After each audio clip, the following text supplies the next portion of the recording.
Patrice Talon, apprenti tyran, élève modèle d'Alassane Ouattara. Première partie.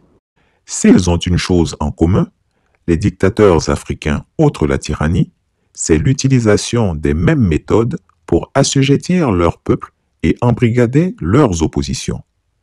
Ceci passe par un modus operandi qui ressemble fort à un mimétisme bien huilé, inspiré des manières du boucher des lagunes, Alassane Ouattara. En effet, il est de notoriété internationale que le vieux Grigou est brutal, un dictateur qui ne fait pas de quartier. Soumis, démis, traqué ou tué, telle est sa devise. Les opposants ivoiriens, pour la plupart émoussés, à peine s'ils ne lui demandent pas la permission pour se réveiller de leur lit. Leurs faits et gestes sont comme dictés par Alassane Ouattara, qui, définitivement atteint du syndrome d'Hubris, croit avoir sur eux le droit de vie ou de mort. Ave Ouattara. Diviser pour mieux régner, la méthode Ouattara. Le despote ivoirien en ce moment, qui croit avoir fini avec tout le monde, applique méthodiquement le divide d'Impera, diviser pour mieux régner, étant le dirigeant qui veut son opposition soumise, soit par la force, soit insidieusement par des micmacs. Ainsi, c'est sous Alassane Ouattara qu'un parti de gauche, à savoir le FPI de Pascal Affi-N'Guessan, longtemps saisi par la gorge, a été contraint à un partenariat avec le RHDP, parti au pouvoir.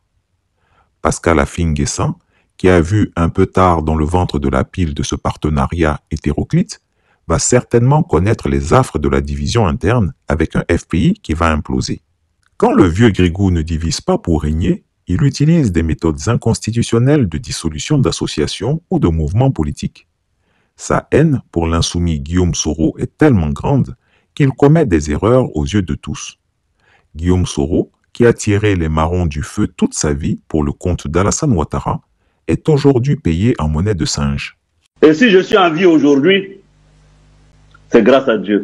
Parce que le jour où Alassane a détourné mon avion, personne ne le sait. Mais mon avion a atterri presque en crachant dans des îles du côté de l'Espagne. Alors, après ce que j'ai fait pour M. Ouattara, après la vie que j'ai consacrée pour M. Ouattara, c'est la façon dont on me remercie. Babo même, que j'ai combattu avec armes, roquettes, a autorisé qu'on m'achète une maison, une seule maison à Abidjan. C'est cette maison que M. Ouattara vient de m'arracher. Alors donc, bon, je ne sais pas, poser la question à Ouattara, qu'est-ce que je lui ai fait?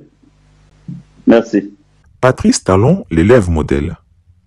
Ce sont donc les méthodes brutales, scélérates et ingrates du dictateur des lagunes qui sont désormais érigées en normes de gouvernance sur le continent, à commencer par l'un de ses meilleurs élèves, Patrice Talon. Le président béninois est devenu le calque parfait de son mentor ivoirien. À moins de 2 ans de la fin de son mandat à la tête du Bénin, selon les analystes politiques, Patrice Talon, l'actuel président, confirme son caractère autoritaire. Pour Jules Domché, qui signe cette chronique, Patrice Talon ne ménage aucun effort pour écarter ceux qui contestent son ambition de contrôler le Bénin, même après son éventuel départ du pouvoir en 2026. Le dernier épisode en date, c'est l'arrestation d'Olivier Bocco, présenté comme son bras droit. Les explications dans cette chronique.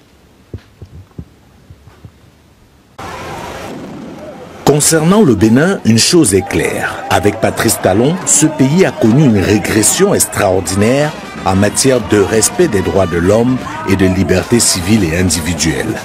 Tous ceux qui, pour une raison ou une autre, s'opposent à lui sont soit en exil ou tout simplement envoyés en prison.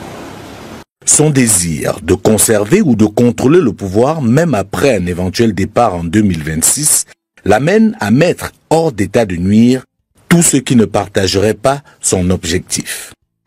Le dernier épisode en date, c'est l'arrestation de son ami, ou devrais-je dire, son ex-ami très proche, Olivier Bocco, qui, selon Patrice Talon, aurait prévu, avec la complicité du patron de la garde républicaine, Dimone Dieudonné, et son ancien ministre des Sports, Oswald Omeki, de le renverser par un coup d'État. Des accusations graves, certes, mais qui peinent à convaincre tellement le caractère autoritaire du régime de Cotonou ne fait plus l'ombre d'aucun doute. En attendant l'évolution de ce dossier, puisqu'officiellement une enquête a été ouverte, nous pouvons nous appuyer sur les faits passés pour montrer notre pessimisme quant à l'issue judiciaire d'une telle affaire. Il est un fait indiscutable, au Bénin, Patrice Talon n'accepte pas la concurrence d'où qu'elle vienne, autant en affaires qu'en politique. Dès son arrivée au pouvoir, il n'a pas hésité une seule seconde pour mettre hors d'état de nuire celui sans qui il n'aurait très probablement pas pu être président de la République du Bénin, son allié de l'époque, Sébastien Adjavon. À l'issue d'une affaire complexe avec entre autres des accusations de trafic de drogue, ce dernier a été contraint à l'exil. Pour Talon, Adjavon représentait sans doute une grande menace du fait de sa popularité et aussi du fait qu'ils avaient fait une alliance de circonstances et non une alliance basée sur une quelconque proximité idéologique ou même amicale. Cela étant, laisser près de lui un potentiel adversaire redoutable, puisque ce dernier avait également une puissance financière conséquente, était pour Talon un risque trop grand qu'il fallait à tout prix écarter. Après Adjavon, il va s'atteler à démolir tous ceux qui vont tenter de se mettre en face de lui lors de l'élection présidentielle de 2021, à laquelle il ne devrait en principe pas prendre part, puisqu'il avait annoncé sans que personne ne l'y oblige en 2019 lors de sa campagne électorale qu'il ne ferait qu'un seul mandat. Mais seulement, l'appétit venant en mangeant, sans aucun remords, il se retrouvait à conquérir et à obtenir un deuxième mandat en sacrifiant et en détruisant au passage la vie de ses opposants, dont la plus célèbre est Rekia Madougou, qui croupit toujours en prison à ce jour, alors qu'il a été établi jusqu'au niveau de l'ONU qu'elle est une prisonnière politique de Talon. En effet, ce dernier a instrumentalisé la justice de son pays pour éliminer une opposante de poids. D'ailleurs, l'un des juges chargés dès le départ de cette affaire est aujourd'hui en exil, car il avait refusé de se laisser instrumentaliser plus longtemps et a déclaré par la suite que le dossier de Dame Rekia Madougou était tout simplement vide et que cette dernière était simplement victime d'un acharnement politique du régime en place. Une position qui va être confirmée plus tard par le groupe de travail des Nations Unies qui va exiger la libération pure et simple de Rekia Madougou ainsi qu'un paiement de dommages et intérêts. Mais fidèle à lui-même, Patrice Talon va bonnement ignorer cette position de l'ONU dont le pays est pourtant membre. Face à cela, quel crédit peut-on honnêtement accorder aujourd'hui aux accusations formulées contre Olivier Boko et ses désormais compagnons d'infortune? D'autant plus que, comme par hasard, Olivier Boko, dont la discrétion n'est plus à démontrer, n'a pas démenti l'idée selon laquelle il rêve de succéder à Talon en 2026. D'ailleurs, un mouvement dénommé OB26, entendu Objectif 2026, a vu le jour récemment, ce qui aurait fortement déplu à Patrice Talon, qui a sans doute ses propres plans pour 2026.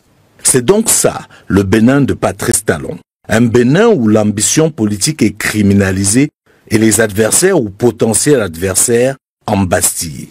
Il est inévitable, pour terminer sur cette fameuse affaire de tentative de coup d'État, de se poser la question suivante.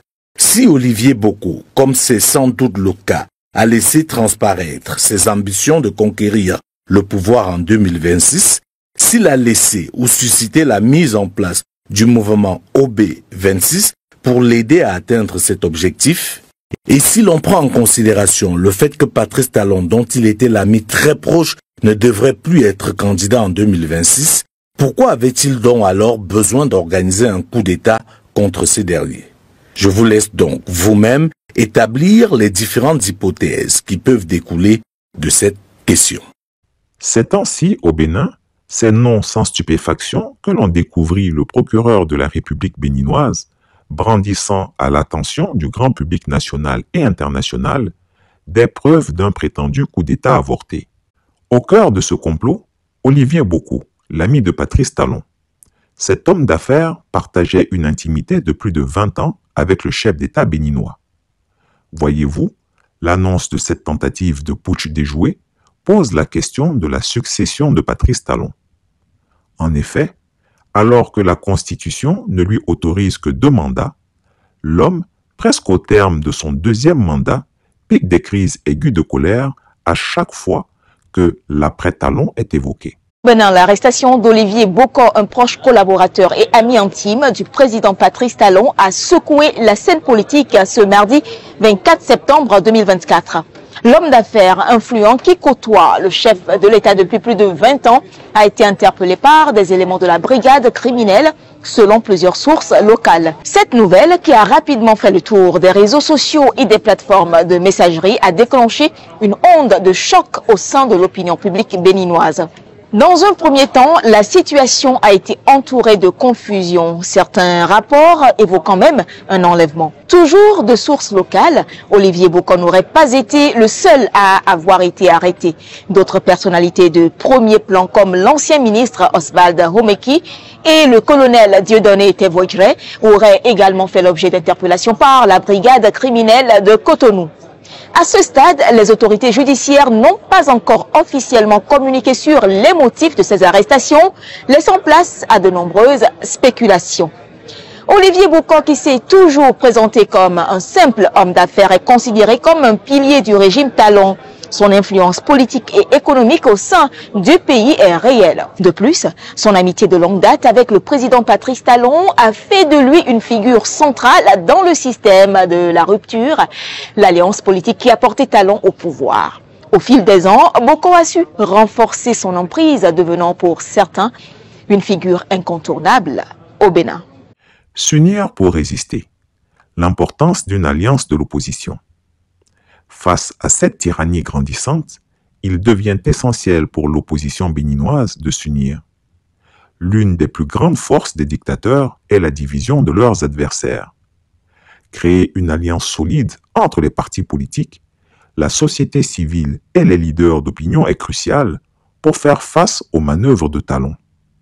Il est impératif que les acteurs politiques surmontent leurs divergences pour se concentrer sur un objectif commun: rétablir la démocratie et l'état de droit au Bénin. Une opposition unie pourra non seulement mieux résister, mais aussi mobiliser les citoyens à travers des initiatives collectives. En cela, elle doit tirer les leçons du cas de Robert Mugabe au Zimbabwe. L'opposition, malgré ses divisions, a réussi à se coordonner dans certaines circonstances, notamment lors des élections de 2008. Une coalition d'opposition appelée le MDC, Mouvement pour le changement démocratique, avait réussi à défier Robert Mugabe. La clé de ce succès a été la mise en place d'un leadership unifié et d'une stratégie de communication claire. Une opposition unie au Bénin devrait se concentrer sur des objectifs à court terme et éviter les luttes intestines sur le leadership. Mobiliser la diaspora, un levier essentiel. D'ailleurs, plusieurs amis et proches de Patrice Talon en ont fait les frais d'avoir pensé à sa succession. Ainsi, Johannes Dagnon, cousin et boss de Patrice Talon dans le monde des affaires, avait été révoqué de son poste de conseiller spécial parce qu'une association de jeunesse avait osé l'imaginer en train de lui succéder. Les deux hommes ont eu une dernière rencontre qui a mal tourné. C'est après cela que Patrice Talon a décidé de mettre fin à leur collaboration. Cette mise à l'écart avec effet immédiat laissa stupéfait les Béninois. Il est le 4e proche dont Patrice Talon se sépare en 1 an. Je ne suis pas du genre à faire la promotion de ma famille, de mes amis, de mes proches en matière politique. Ce n'est pas mon genre. Donc, ce ne sont pas ce genre de critères qui vont déterminer, moi, mon choix pour la promotion d'un tel ou tel candidat. Moi, le chaos. Donc je serai actif pour que la suite soit dans l'idéal que nous sommes en train de bâtir ensemble. Donc, nous serons tous actifs pour que la suite se passe, sinon mieux que ce qu'on voit aujourd'hui. Mon souhait est que le Bénin progresse, que demain soit meilleur à aujourd'hui et qu'on constate tous que le meilleur est à venir.